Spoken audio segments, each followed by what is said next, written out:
ସମସ୍ତଙ୍କୁ ନମସ୍କାର। ମୋର କବିତାର ଶୀର୍ଷକ ଦ୍ୱିତୀୟ ଗାନ୍ଧୀ। ଜୟ ଭଗବାନ ସାଇ ହେ ମୋର ପ୍ରଣତି ଘେନ, କର୍ମ ଅଟେ ଭଗବାନଟି ଧର୍ମ ଅଟେ ମହାନ।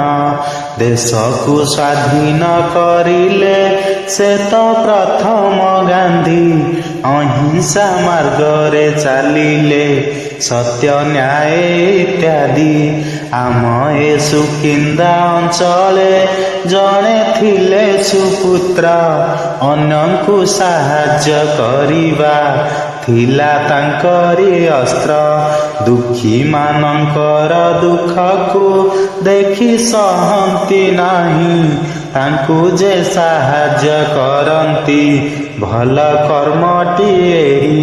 ସୁକିନ୍ଦା ମାଟିର ଗୌରବ ତୁମେ ଦ୍ୱିତୀୟ ଗାନ୍ଧୀ, ଆଜି ଏଠି ତୁମେ ନାହଁ ହେ ଖୋଜୁ ତୁମକୁ କାନ୍ଦି। ରହିଅଛି ତୁମ କର୍ମଟି ତୁମେ ପ୍ରଭୁ ସମାନ, ଏତିକି କହି ମୁଁ ରହୁଛି ମୋର ପ୍ରଣାମ ଘେନ। ଏତିକି କହି ମୁଁ ରହୁଛି ମୋର ପ୍ରଣାମ ଘେନ। ନମସ୍କାର।